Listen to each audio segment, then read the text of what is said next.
the group stages, 6 wins. And it's easy just to go, oh, yeah, they've won every game in the group stage.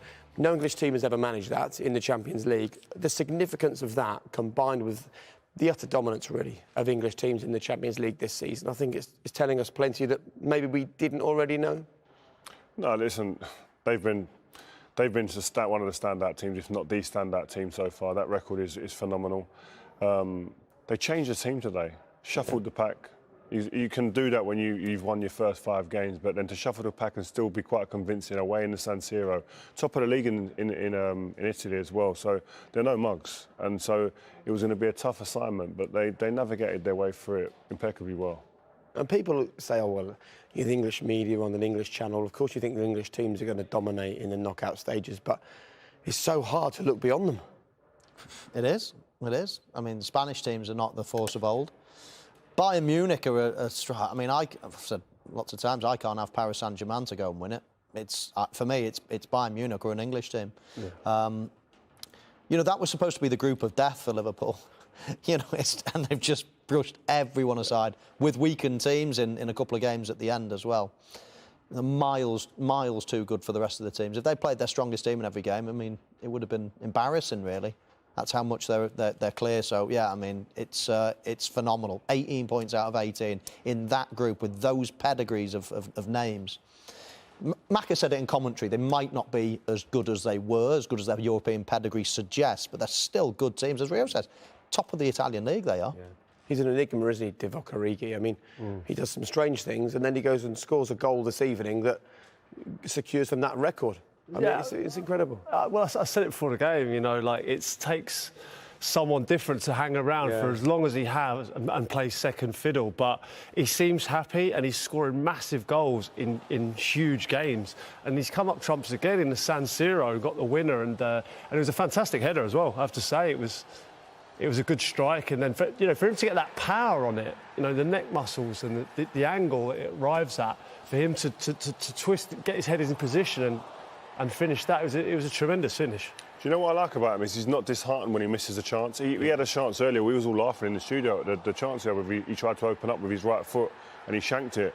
And you sit there and you think, but he's not disheartened. He doesn't sit there and go, oh, he's scared to take on the next opportunity. Yeah, but look at the impact he's had at that football club, the moments he's had. And that's what that breeds. That breeds confidence. That breeds the ability to be able to miss a chance and not let it faze him. And a lot of strikers fold under that type of pressure. Miss a chance and they want to hide.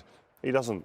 He'll go down, won't he, in history of Liverpool, scoring so many important goals, even in the Premier League run-in. I mean, I remember him scoring away at Newcastle, at home to Everton in the last kick of the game. He scored some massive goals, and that's not mentioning Champions League goals. Barcelona, of course, in the final as well. I mean, for me, he's not anywhere near the top. You know, the 4 players that play, Firmino, Jota, Mane and Salah, he's a level below for me. But that kind of doesn't matter, does it? But when you're an impact player like he is, then it doesn't necessarily matter. And now he's going to get a chance to obviously start a few games in January when the African Cup of Nations starts. So he's going to get another chance. Normally when he starts, I'm left wanting more. I almost think he does better as an impact player. But the goals he scores, you just can't ignore him. I mean, as I say, he'll go down in Liverpool folklore for what he's done. And I've played with players that have done what he does, that come off the bench, the Chicharitos, the Ole Gunnar Solskjaers, and the appreciation that you have for players like that within the squad. When you're all the players love players like that because you need them. I kept saying it before the game, they're so integral if you're going to be successful in multiple competitions. You need people to be able to come off the bench and have an impact. And it is so difficult. I mean, you guys, as defender, you don't do it so much, but forwards, there's times when you come into games when the manager's shuffling the pack. It must be difficult to do that. Yeah, no, listen, it's difficult. I've been in that position myself, and it's difficult to keep yourself focused, but I'm trying to get in the mind of Diogo, you know, for him to hang around. He quite easily have moved to a mid-table club and played a lot more, but he's playing at Liverpool on the highest stage. You know, he wouldn't get that opportunity to score 0 if he did move on. Absolutely right. Let's talk about Mo Salah. For ages, we've said, oh, he's added another 0 to his contract. He literally can't add more zeros to his contract because he just keeps on scoring, and tonight was a good example. Brilliant finish, brilliant goal, vital time. Yeah, he's breaking records virtually every time he plays at the moment. Hats off to Oxlade-Chamberlain though, as well. We'd never mentioned him at half-time in the build-up to that. He does something different, doesn't he, for the rest of the midfield players? He beats players. He's direct, off both feet, takes a good shot. But the finish was made to look easy. It was far from easy. He hits it as it's dropping. As I say, he's probably got a foot either side, a foot higher and it hits the bar, and a foot low and the goalkeeper gets a hand on it. And he just makes things look so simple at the minute. That's just confidence, self-belief. Every time he's in front of goal, you just can't see him missing. And more importantly, he can't see himself missing. Look at those numbers, Ria. Yeah, I mean, it's crazy. I mean, God, did you ever have a situation where you was like in crazy form like that and then contract negotiations were ongoing? Did it affect form or anything like that in front of goal? Because it don't seem to be affecting him at all, does it? It's frightening. It is frightening. I mean, again, we touched on it at half-time. I can't see where can Mo Salah go? It's surely a foregone conclusion. It's just a matter of when. And, of course, it's going to take time. I don't think Liverpool fans should panic. It always takes time for the best players. And this is the most important contract of his career. This is going to be him now. If he signs a 4 or 5 year deal, that's him. That's his career. I'm trying to remember if either of you were in that position where you're negotiating and every time you score a goal you think, lovely, that helps me out a little bit. No, I was too busy moving clubs, to be honest. Hang about Get me another move. but you know what, when I look at those numbers, it's frustrating that he's on 20 goals now. Like, it's frustrating he's going to miss a few games now, because I mean he's on the way to breaking records, getting 40 odd goals. If he carries on like this, yeah, I mean no limit to the amount of goals he could get this year. OK, let's quickly hear from Jurgen Klopp. He's been talking to Patrick Kendrick. Let's get his reaction to the results. Jurgen, 6 wins out of 6 in the group stage, the first English team to do that. How proud are you of that achievement? Oh, very, but especially because of the 6th game, to be honest, because I think when I said before the game that we choose that lineup because we want to win the game, and everybody was like, of course, but we needed today fresh legs, we needed desire to play this game, which is really difficult in the hectic schedule we have, to be always like on fire for the next game. And what the boys did tonight, I couldn't be more proud, to be honest. It was an incredible game. I'm so happy about so many things I saw tonight, and of course in the end that we won the game is great as well, but the performance was absolutely outstanding. Playing this game tonight, having 21 shots, okay, not 21 on target, but 21 times we finished the situation off. So many situations where we played outstandingly well and defended with passion and good organization, and so many good things I saw tonight. Really happy. Number of recurring themes again. Mo Salah, 20 goals in all competitions for the 5th season running. Divock Origi again, the match winner. And I wanted to get your reaction as well. I noticed you turned to your coaching staff when Nat Phillips turned inside the box. Was that? Did you afford yourself a smile after that moment? Yeah, situation of the game, huh? So we played an outstanding game. Come on, it's really ridiculous. But I have to say, so we changed 8 times. So Ali is a goalie, so he has his that he could play and wanted to play desperately speaks for him.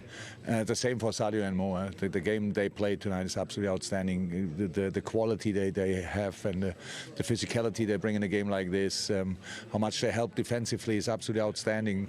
Mo obviously scores them first. Sadio sets up the second. That speaks really for the boys. And so because this mix of fresh legs and then quality as well was a really good mix tonight. And yes, Nate with that situation was obviously I didn't see it. It's only from distance yet, but I'm really looking forward to that. I see the first time. We spoke already in the dressing room about it. It was a tricky one. Look, overall, he's delighted, isn't he, with this evening? And I think if you make that amount of changes and go to the San Siro and have 22 shots at your opponent's goal, you have every right to be happy. Yeah, I mean, he's in all competitions. He's onto something special. Of course, they're playing absolutely. I think they're playing as good now as they were when they won the league a couple of seasons ago, and that's ominous for everybody in this tournament, in the Premier League. The thing is, there's 2 other unbelievable English teams at the moment, and one that's potentially getting better. So there's going to be a lot of competition on both fronts, on all fronts, I should say, this season. But he'll be buzzing where he is at the minute. You know, the team are absolutely flying on all cylinders. The thing, Mo Salah misses very few things indeed, does he? This is the fastest he's ever made it to 20 goals at Liverpool. You'd have happily gone with 20 goals before the middle of December, wouldn't you? After a couple of seasons, probably. But no, he's relentless, isn't he? I think it's quite easy for Liverpool to have taken it off the gas, relaxed a little bit because they're through. But yeah, not the case at all. And Salah's finish was a lot harder than it looked, actually. What a player! What a striker! What can you say about him?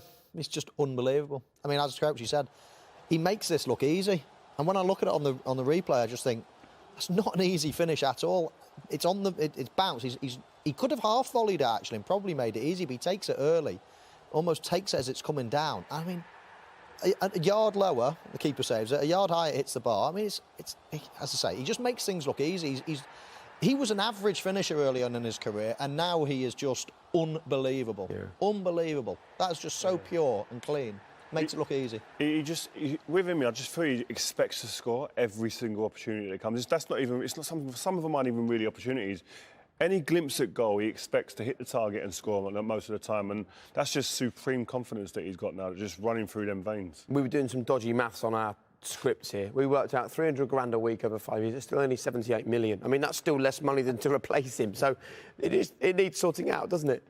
Yeah, it will get sorted. I'm sure it will get sorted out. But these things are complicated. And this is probably his last big contract of his career. So, you've got to take your time about things. I'm sure he is. I'm sure he's, weighing up everything. But I'd be absolutely astonished to be... Where can he go at the minute? Spanish football is struggling. But where can they go as well? How do you replace him? Do you think we were talking off air before? Do you think he's sitting there with his agent, his representatives, and saying to the club, listen, just go and search out who's the biggest, highest paid player in the league, and just put me a couple of pounds above them? There's no one better in the league at the moment, is there? Let's be honest. He's the best player in the league at the moment. So whatever the best player in the league's on, give me that. There you go. We've done the negotiations for you. If his agent's watching, it's been sorted. We'll do half price.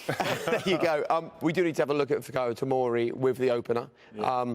Decent goal. He's in good form at the moment, isn't he? Yeah, he's getting rave reviews over there in Italy, playing well. He's a young talent, huge, big potential, and he's the one who's alive in there. I mean, Minamino maybe wouldn't be. He's not covered himself in glory here at the front post. You need to be brave. You need to be right on it there, but he lets the ball get through him. And it's a bright finish from the centre half. If that's an out-swinging corner, I can understand Minamino sort of creeping like that. But when it's an in-swinger, you've got to defend almost the byline. I mean, I don't know why he comes off it. An in-swinging corner like that simply can't. I mean, you could say Alisson should have done a little bit better, but it shouldn't even get to that problem. It's a big mistake. I think having him there on the front post, that's the vital area there, the front post. Normally you used to have your Drogbas and people like that sometimes at the front post as your first man.